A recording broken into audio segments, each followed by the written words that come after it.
Ma seule chance de rester en vie était de m'évader. Il fallait que je franchisse le mur de la prison ou que je creuse un trou à travers le mur de ma cellule. Aucun détenu n'a jamais réussi à s'évader en creusant un trou dans le mur.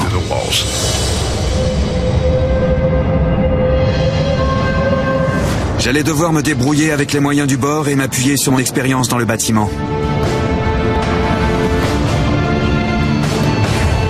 Il fallait que je garde mon sang-froid et que je saisisse ma chance. Je n'avais encore jamais vu une telle évasion. C'est extraordinaire. Sors les mains en l'air! J'étais convaincu que John Parsons serait tué dans une fusillade.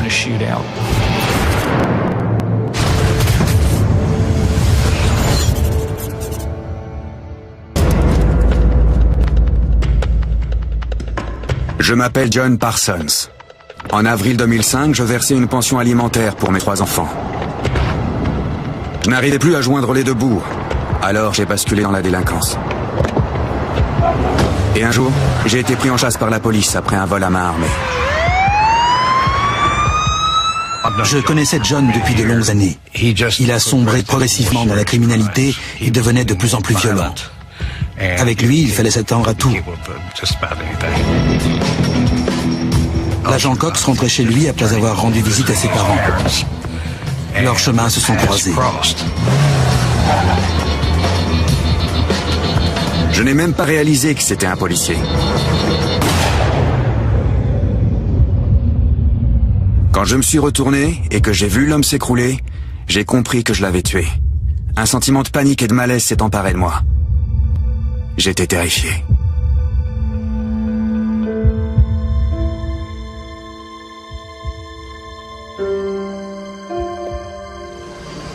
Il n'y a pas de mots pour exprimer le vide que laisse la disparition de Larry Cox. C'était un homme irremplaçable. C'était la première fois que l'un de mes amis proches se faisait tuer dans l'exercice de ses fonctions. Pour être honnête, je n'étais pas préparé à ça. Ça a été un choc.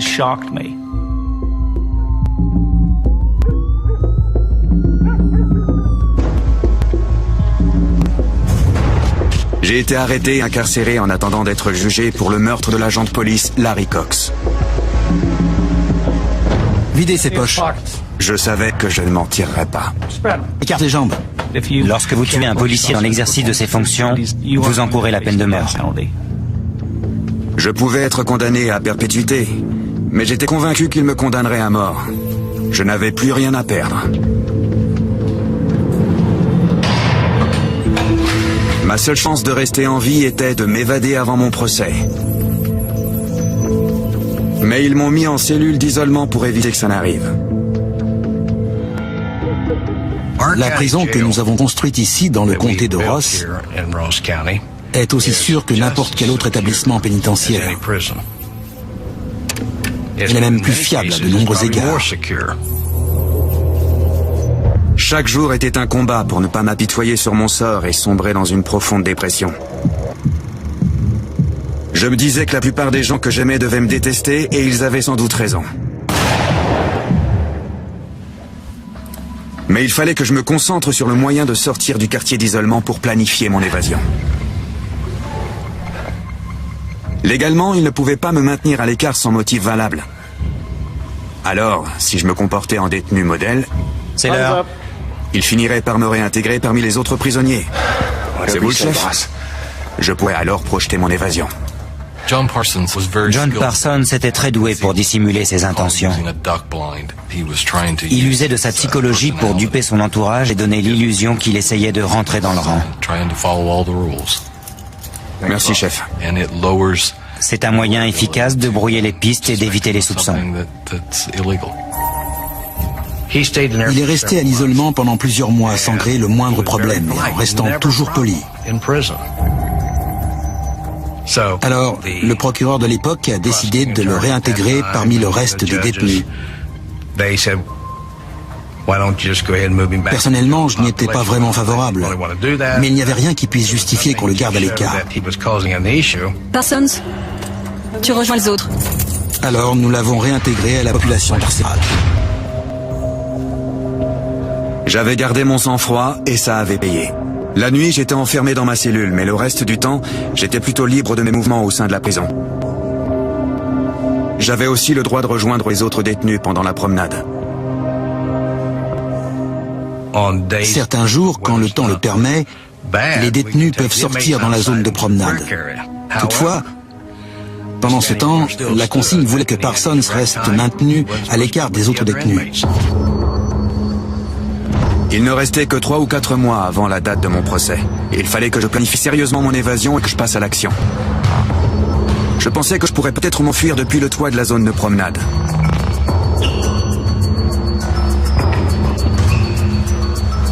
Mais le mur à lui seul représentait un véritable challenge. J'estimais qu'il devait faire près de 5 mètres de haut. Il donnait sur l'extérieur, mais il fallait franchir un grillage protégé par 2 rouleaux de fil de rasoir. C'était loin d'être facile, alors j'ai décidé de réfléchir à une alternative.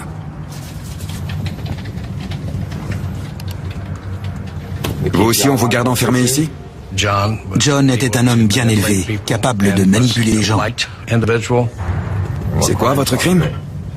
Mais il avait aussi un côté sombre qui le poussait à voler les gens et à les menacer. Une sorte de Jekyll et Hyde.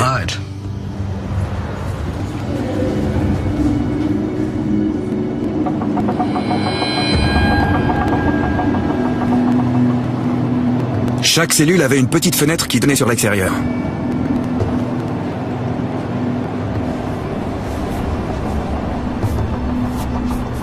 Si je parvenais à franchir ce mur, je me retrouverais dehors.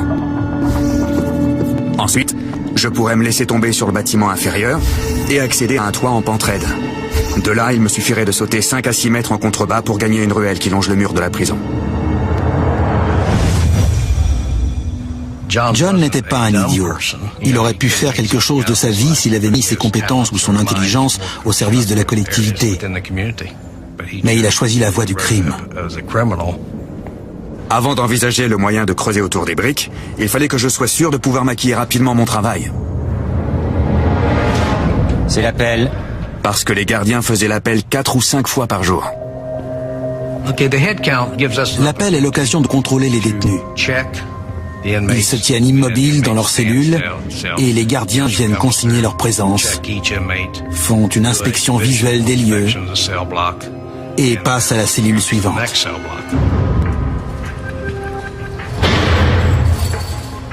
Je voulais fabriquer un faux mortier qui aurait l'air authentique. Avant de tomber dans la criminalité, je travaillais dans le bâtiment. J'allais sûrement trouver une solution.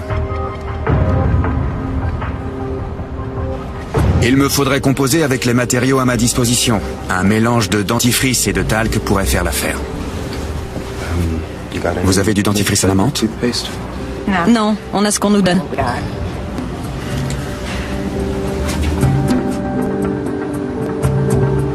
Je ne me prends pas pour un génie, mais je sais que je suis plus intelligent que la majorité des détenus de cette prison.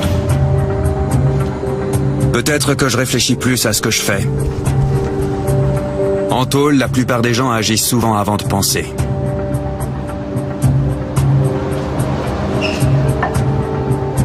J'ai réussi à trouver la bonne texture. Mais elle ne séchait pas. Et la couleur se voyait. Je ne savais pas quoi faire.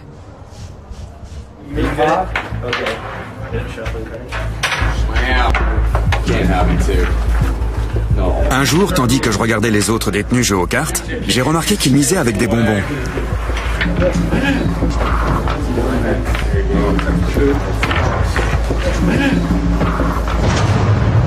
Et j'ai eu une idée.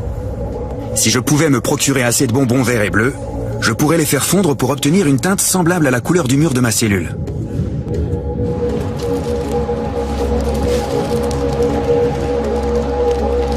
J'ai mis les bonbons et le dentifrice dans un sac plastique que j'ai placé sous l'eau chaude. J'ai pétri le tout pour que le colorant imprègne le dentifrice.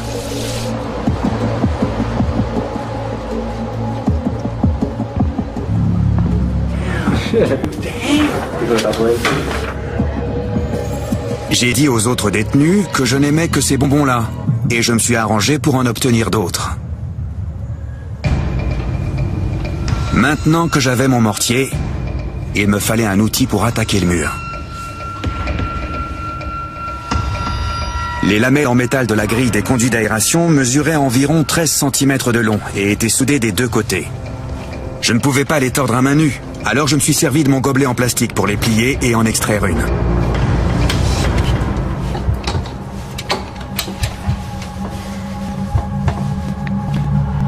Je pouvais commencer à creuser. J'ignorais combien de temps cela me prendrait. J'espérais seulement avoir terminé avant la date de mon procès. Inspection.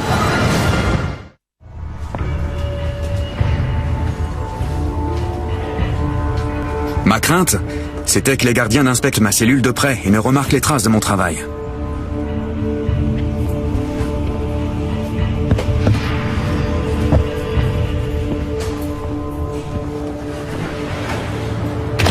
Je ne voulais pas éveiller le moindre soupçon. Je commençais à creuser immédiatement après chaque appel pour ne pas risquer d'être surpris. Je procédais par séance d'une demi-heure maximum. Après quoi je me dépêchais de tout remettre en place. À ce rythme, je n'étais même pas certain de pouvoir finir avant le début de mon procès, quelques mois plus tard.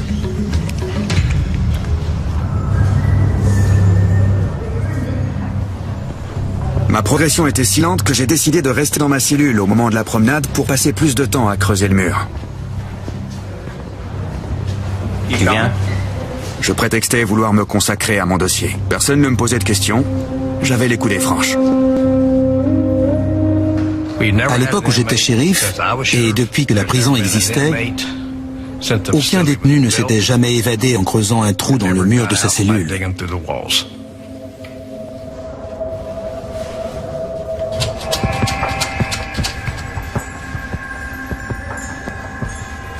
Peu de temps après avoir commencé à creuser la pierre, je me suis rendu compte que les blocs étaient reliés par un épais treillis métallique. Mes mains étaient déjà coupées et couvertes d'ampoules. Très vite, j'ai constaté que les trous qui traversaient certaines briques avaient été comblés avec du ciment.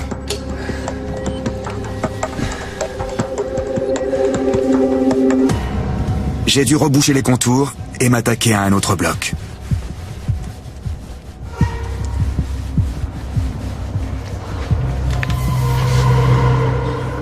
On sait jamais ce qu'ils fabriquent. Par moments, le stress était presque insupportable. J'allais être condamné à mort ou à passer le restant de mes jours en prison. Si je m'évadais, ce serait pour mener une vie de fugitif. Dans tous les cas, je devais tirer un trait sur ma vie avec mes enfants et ma famille. J'essayais de ne pas me laisser submerger par cette pensée, ni par la peine que j'allais infliger aux personnes que j'aimais.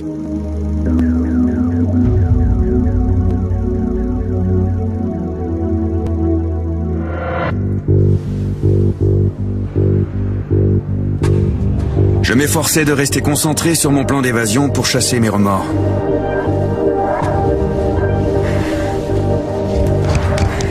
Je commençais enfin à progresser. Mais j'étais confronté à un nouveau problème. L'outil dont je disposais était trop court. Pour creuser plus profond, il fallait que je trouve un moyen de le rallonger en scellant les lamelles. Il n'y avait rien qui puisse me servir à l'intendance, mais j'ai pu grappiller quelques éléments utiles.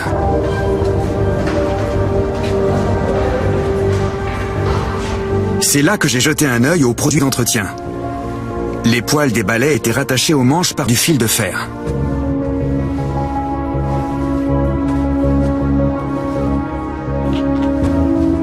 Je me suis servi du fil de fer pour assembler quelques lamelles. Puis j'ai tordu une extrémité à angle droit pour faire une poignée et avoir une meilleure prise. Je disposais à présent d'un outil plus performant et mon travail s'est accéléré. J'ai réalisé qu'il fallait que je remplisse les trous avec quelque chose pour éviter de gaspiller les maigres réserves de ma mixture à base de dentifrice. J'ai donc confectionné des lamelles de mortier à l'aide de papier hygiénique que je laissais sécher après l'avoir humidifié. J'ai passé beaucoup de temps dans la prison, mais on ne m'a jamais rapporté le moindre problème au sujet de John Parsons. D'ailleurs, il semblait vouloir donner un sens spirituel à son existence et voyait l'aumônier régulièrement. Finalement, un mois après avoir commencé à creuser, j'ai réussi à décoincer une première brique. J'ai retiré le bloc. Je pouvais distinguer un mur de briques rouges et je savais que derrière ces briques, il y avait la liberté.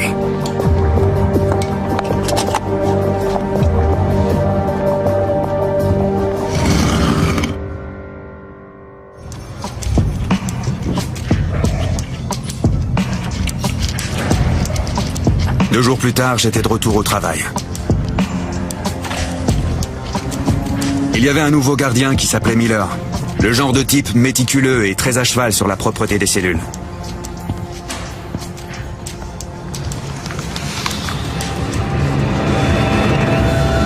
Un jour, il est passé en avance sur l'horaire. Inspection. La petite retouche de 3 cm que je venais d'effectuer était encore humide et avait accroché un peu de poussière.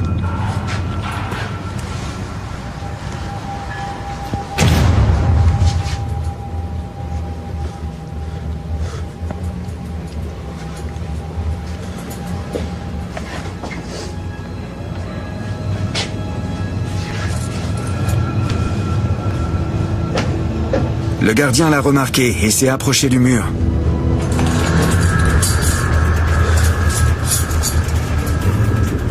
Il ne se doutait pas que juste à côté de cette retouche, il y avait un bloc de pierre désuni derrière lequel j'avais rangé mon matériel de forage.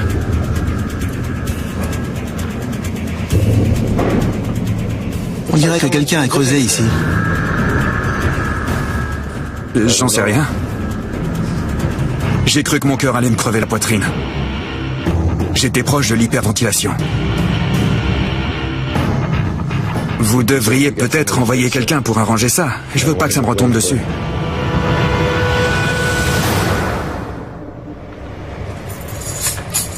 Je vais demander à l'entretien d'y jeter un œil.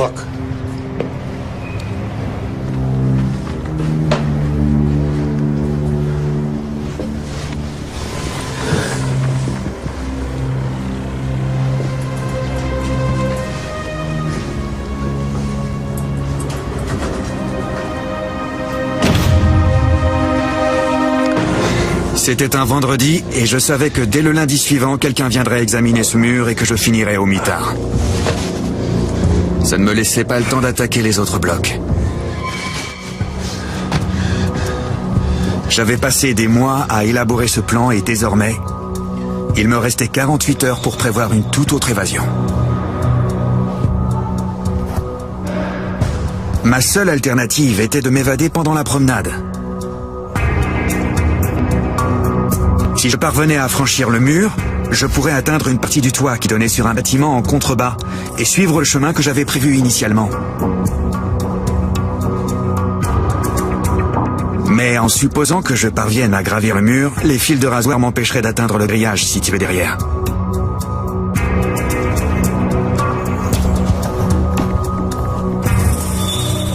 Les lamelles métalliques pourraient peut-être me servir. J'en avais une vingtaine cachées dans le mur. Je les ai tordus en forme de S. J'ai déchiré les draps et tressé une corde à laquelle j'ai relié les crochets à différents endroits. Il me servirait à repousser les fils de rasoir pour ne pas rester accrochés. J'ai également tressé une échelle de corde que je voulais suspendre au grillage par un crochet. À l'aide de papier journal, j'ai consolidé les échelons.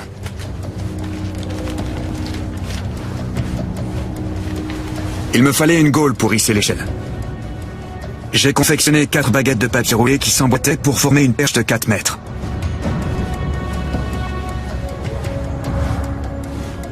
J'ai façonné un bras qui s'ajustait à l'extrémité de la perche en formant un angle de 120 degrés.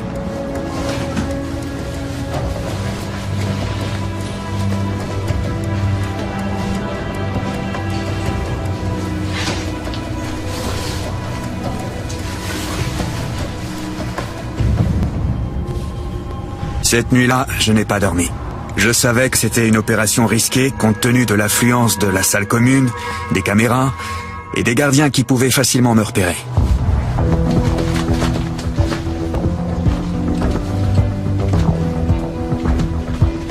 Le samedi matin, j'ai rassemblé mon matériel en attendant l'appel pour la promenade.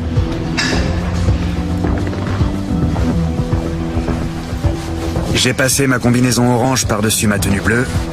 J'ai sanglé les éléments autour de mes jambes et de mon torse et dissimulé l'échelle et les segments de la perche dans mes vêtements, sans que cela ne se voie trop.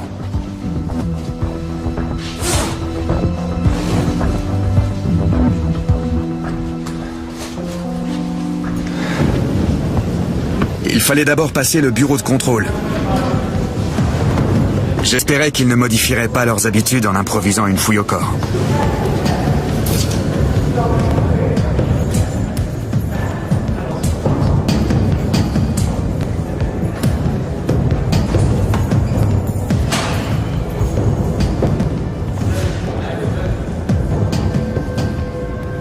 Hé, c'est quoi ça?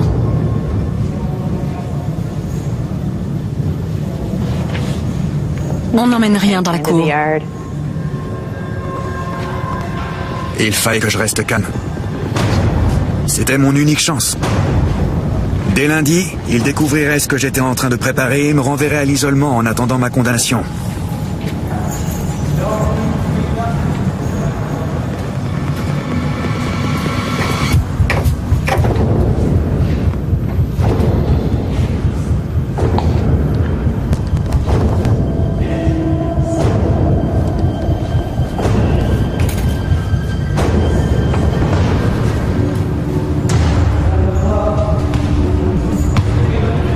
J'étais enfin dans la cour, point de départ de mon plan d'évasion. La promenade ne durait qu'1 heure, et je savais que si je voulais réussir, il fallait que j'agisse durant les 10 premières minutes, pendant que les gardes étaient occupés par la paperasse. Ils avaient 2 moyens de me repérer, soit à travers la vitre qui donnait sur la cour, soit par les caméras en circuit fermé. Mais j'étais à peu près certain que les caméras avaient un angle mort. Quant aux gardiens, ils ne pouvaient pas voir l'ensemble de la cour depuis leur bureau. Le meilleur endroit d'où m'élancer était juste au-dessus de la caméra, à l'abri du circuit fermé et de la surveillance des gardiens. La disposition des fils de rasoir au-dessus du mur était dense, laissant peu d'espace pour passer. De l'autre côté de la cour, la trame était plus légère, et il y avait un coffrage au mur sur lequel je pouvais prendre appui. Mais il devait se trouver dans le champ des caméras, et il était très proche du champ de vision des gardiens. J'ai opté pour la première solution. J'ai fait le tour des prisonniers pour les prévenir, qui fermaient la chope, et leur dire de ne pas me balancer. J'ai assemblé ma perche et attaché l'échelle de corde à l'extrémité. Je l'ai hissée à plusieurs reprises. Mais les fils de rasoir m'empêchaient d'atteindre le grillage. C'était l'option la moins risquée. Et voilà qu'il fallait que je l'abandonne.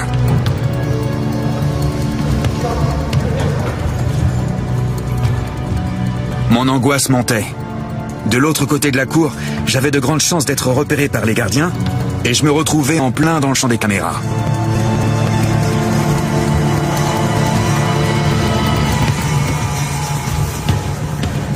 C'était l'un des moments les plus stressants de mon existence. Je pouvais être pris à tout instant.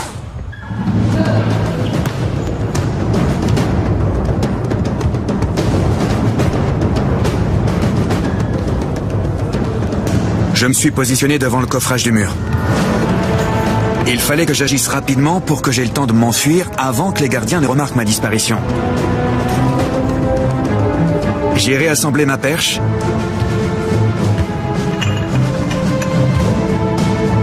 Et après quelques tentatives, je suis parvenu à accrocher l'échelle au grillage.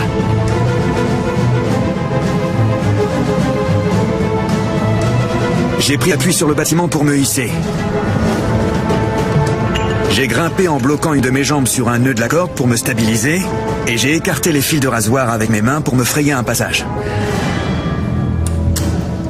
Mais ma combinaison est restée accrochée.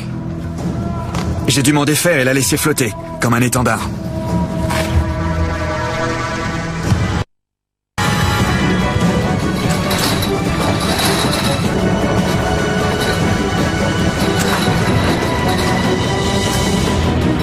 J'étais enfin sur le toit de la prison. J'avais réussi le plus difficile.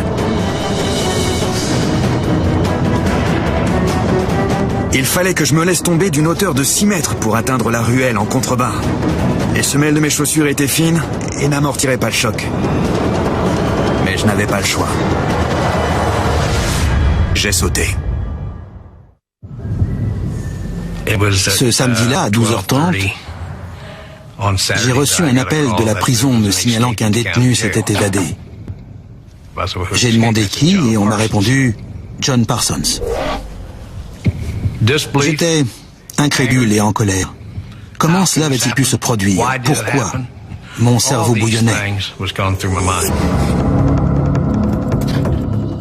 J'étais en colère, choqué.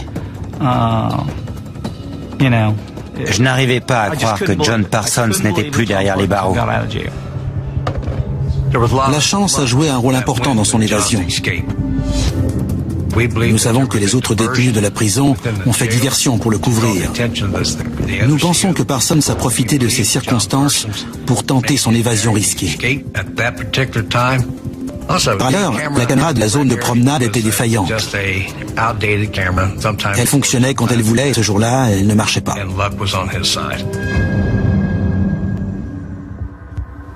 Il avait laissé un mot dans sa cellule qui m'était destiné. Il disait « Au revoir, Ron ». J'imagine qu'il voulait faire de l'humour. Je suppose qu'il voulait être drôle.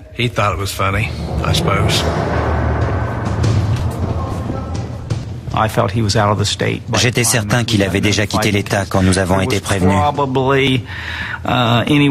Parce qu'il s'était écoulé entre 45 minutes et 1 heure entre son évasion et le moment où l'alerte avait été donnée.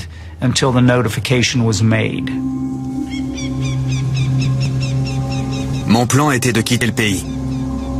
Mais la personne qui devait me conduire hors de la ville m'a laissé tomber. Il fallait que je fuie la région au plus vite. J'ai donc volé une bicyclette pour parcourir les 11 kilomètres qui menaient à Francfort, la ville où je vivais avant. Je savais que les flics commenceraient par s'y rendre, mais je n'avais pas le choix, il me fallait de l'aide. Pour ne rien arranger, je m'étais cassé le pied en sautant et je pouvais à peine pédaler. Chaque fois que j'arrivais en bas d'une côte, il fallait que je descende pour pousser mon vélo. J'étais sur le point de me rendre à la scierie de la ville pour charger du bois. J'ai grimpé dans ma camionnette et au détour d'une colline, j'ai vu un type qui poussait son vélo avec un t-shirt blanc noué sur la tête. Il faisait chaud ce jour-là. Mais quand je suis arrivé à sa hauteur, il a détourné la tête. J'ai trouvé ça louche.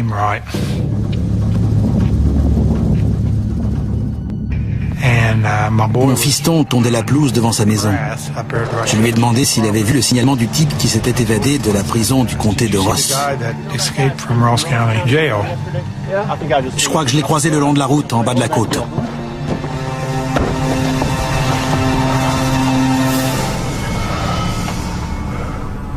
Alors nous sommes restés là quelques minutes. Le voilà, là-bas. Et nous l'avons vu sortir du virage. C'est lui, aucun doute, c'est lui. Et brusquement, il a levé la tête et quand il a vu que nous le regardions, il a fait demi-tour. Mon fils s'est lancé à sa poursuite jusqu'à l'endroit où il est entré dans les bois.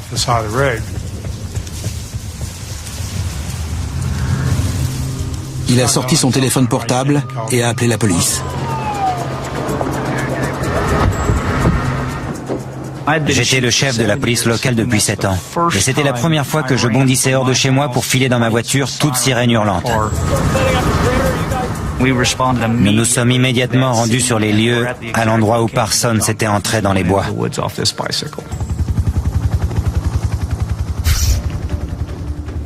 Nous avons pu encercler le périmètre car il était délimité par les routes qui bordaient la forêt. Nous avons littéralement bouclé un périmètre de 5 km de long. C'était sans doute un des terrains les plus accidentés du comté. Mais nous pensions avoir de bonnes chances de le prendre. J'avais une longueur d'avance sur eux, mais j'ai vite entendu les aboiements et le bourdonnement des hélicos. Je m'efforçais de progresser aussi vite que possible, tout en zigzagant et en revenant sur mes pas pour désorienter les chiens. Nous avons quadrillé la zone et organisé une battue à travers les bois en inspectant chaque pouce de terrain à la recherche de John Parsons. J'avais le sentiment que Parsons ne serait pas pris vivant. J'étais convaincu qu'il serait tué dans une fusillade.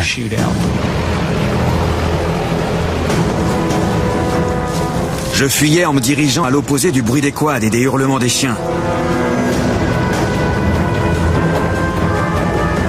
Mais je me suis vite retrouvé dans un goulot d'étranglement.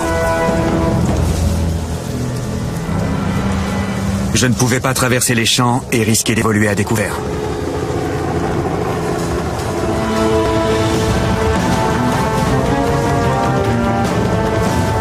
Alors j'ai couru vers la route 28 en espérant que je pourrais la traverser. Nos agents étaient postés environ tous les 30 mètres et gardaient le contact visuel. S'il sortait à découvert, nous étions sûrs de le repérer. Un avion et au moins 2 hélicoptères survolaient les lieux.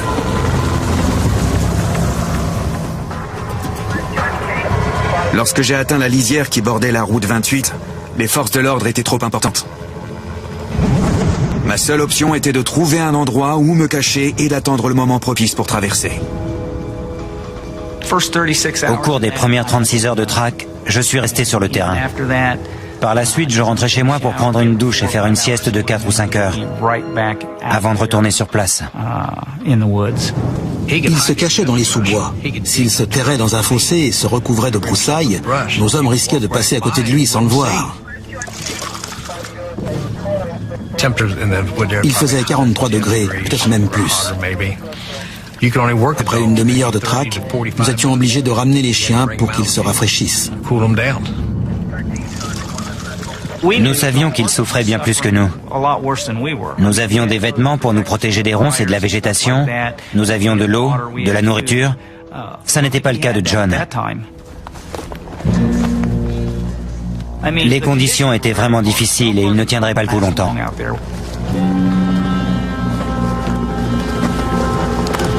Je n'avais rien bu depuis mon évasion. Il fallait que je sorte de ma cachette pour trouver de l'eau. J'étais si faible que j'avais du mal à réfléchir. Je savais que je prenais un risque énorme, mais j'étais à bout.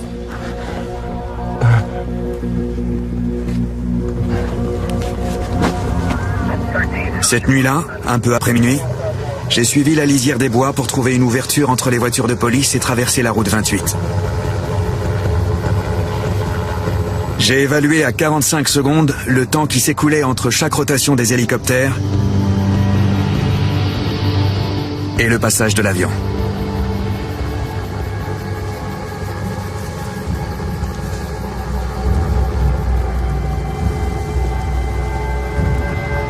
Cette fois, je ne pouvais plus reculer.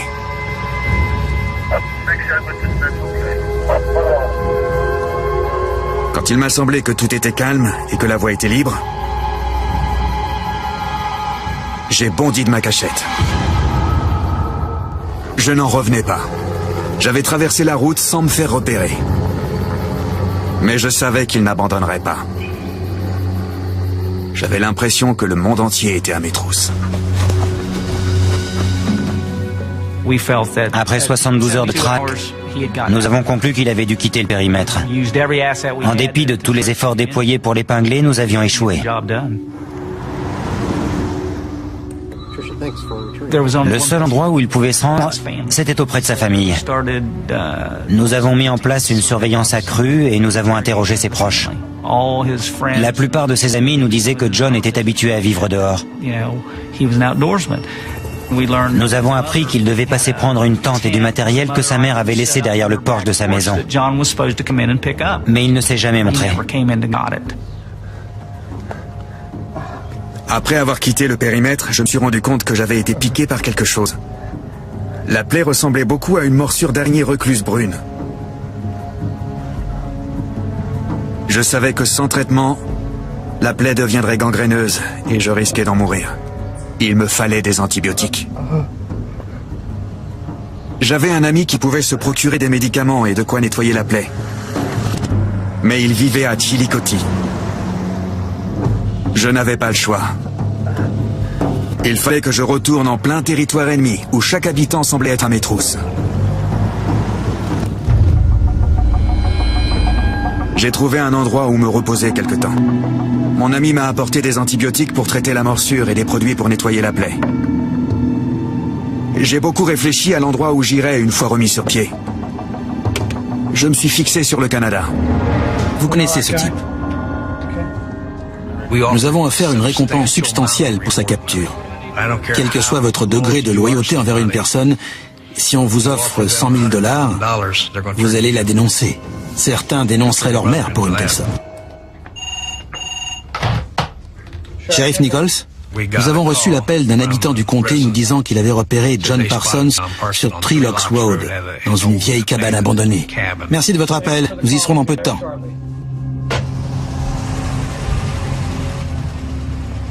Nous avons immédiatement dépêché des policiers sur place.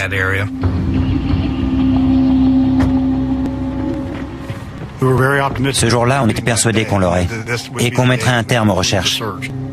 On a rassemblé nos hommes pour aller sur place et on a investi le périmètre aussi vite que possible.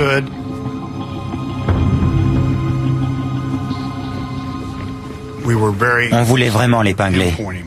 Je sentais monter l'adrénaline.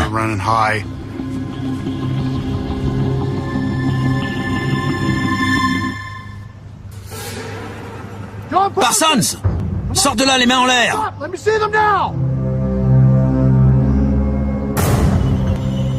On a décidé de fouiller la cabane.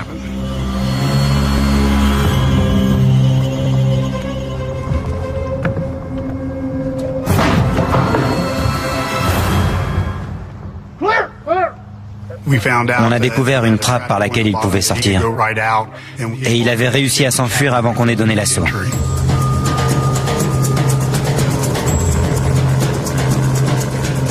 Je suis sorti par la trappe et j'ai couru jusqu'à la rivière, mais je suis resté dans les bois. Nous avons redéployé le même dispositif que la première fois et nous avons bouclé le périmètre de recherche. Cette cabane était située près d'une rivière. Avait-il prévu un moyen de fuir ou un canoë? Ça, on ne le savait pas. J'entendais déjà les chiens hurler dans la forêt. Alors j'ai rejoint l'eau pour les empêcher de suivre ma trace. Il fallait que je m'immerge pour ne pas me faire repérer par les hélicos qui patrouillaient dans le ciel. Chaque fois qu'un appareil approchait, je plongeais sous l'eau jusqu'à ce qu'il s'éloigne. J'ai compris qu'il valait mieux que je reste caché et que j'attende l'obscurité. Nous voulions maintenir la présence des hélicoptères toute la nuit si possible. Malheureusement, nous n'avons pas pu disposer des moyens nécessaires. Le calme est revenu.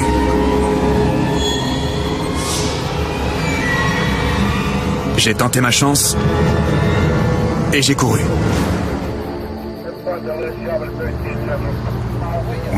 On se sentait abattu de ne pas l'avoir débusqué. On était tout près d'aboutir, mais nos efforts ont été vains. Je me suis retrouvé sur Eastern Avenue, à moins de 2 kilomètres de la prison dont je m'étais évadé et à proximité d'une scierie. Les bois qui bordent cet établissement appartiennent au chemin de fer. La végétation n'a cessé d'y croître depuis mon enfance. C'était un bon endroit où se cacher. Il finirait par commettre un délit, par se manifester d'une manière ou d'une autre. J'ai commencé à voler du bois pour me construire une cabane. Et j'ai rassemblé tout ce qui pouvait me servir à survivre dans la nature. On nous a informé qu'il se rendait en ville la nuit, le long de la voie ferrée. Chaque fois que nous arrivions sur place, il y avait des signes de son passage. On nous signalait sa présence, mais le temps de rassembler les chiens et de tout mettre en branle, il s'écoulait 2-3 heures, un laps de temps suffisant pour qu'il quitte les lieux. Nous avions toujours une longueur de retard. Par moments, on se demandait ce qu'on pouvait faire de plus pour essayer de le localiser. C'était assez frustrant quelquefois. 2 mois s'étaient écoulés depuis mon évasion et j'avais décidé qu'il était temps que je me dirige vers le Canada. J'ai demandé à mon contact de m'apporter une arme et un dernier tube d'antibiotiques pour le voyage. J'avais prévu de porter un masque et de quitter la ville le soir d'Halloween, pour que mon déguisement passe inaperçu. J'allais enfin m'évader pour de bon, et tirer un trait sur mon ancienne vie.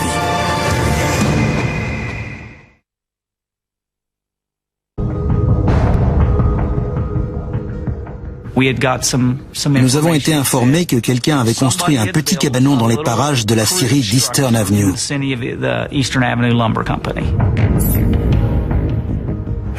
On venait de finir de déjeuner et on était en train de bavarder derrière la salle d'audience quand on nous a signalé que John Parsons avait été aperçu dans un cabanon derrière la scierie.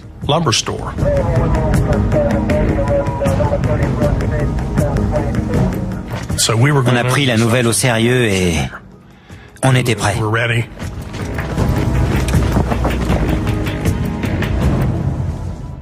On s'attendait au pire. On pensait qu'il n'hésiterait pas à ouvrir le feu sur nous.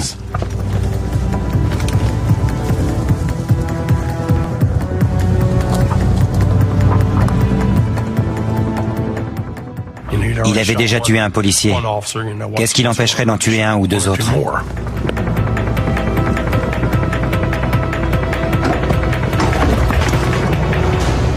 Dès que j'ai aperçu un tatouage de femme nue sur sa jambe, j'ai su que c'était John Parsons. On l'avait eu. Sors, les mains en l'air! J'ai senti un frisson me parcourir le corps. L'exaltation, je suppose. On lui a intimé l'ordre de lever les mains et on lui a demandé s'il était armé. Mais il n'avait qu'un couteau sur lui.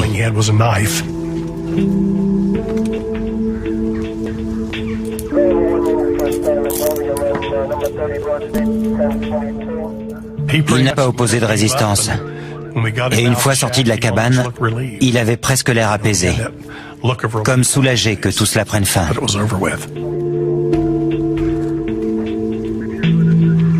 C'était une déception immense d'être repris, après tout ce que j'avais enduré pour réussir mon évasion et ma longue cavale. J'avais le sentiment que tout était fini pour moi.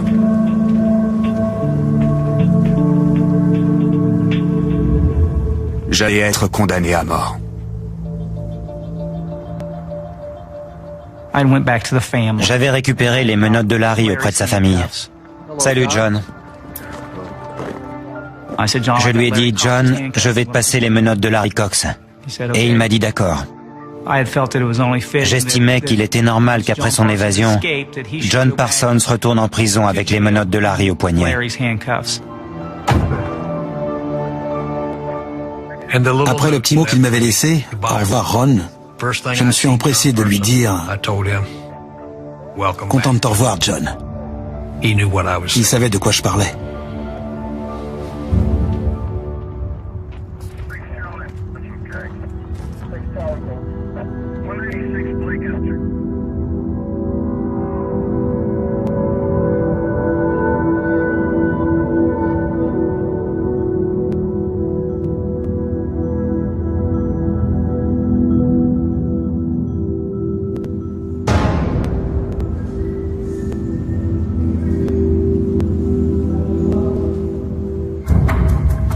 John Parsons s'évadera de nouveau.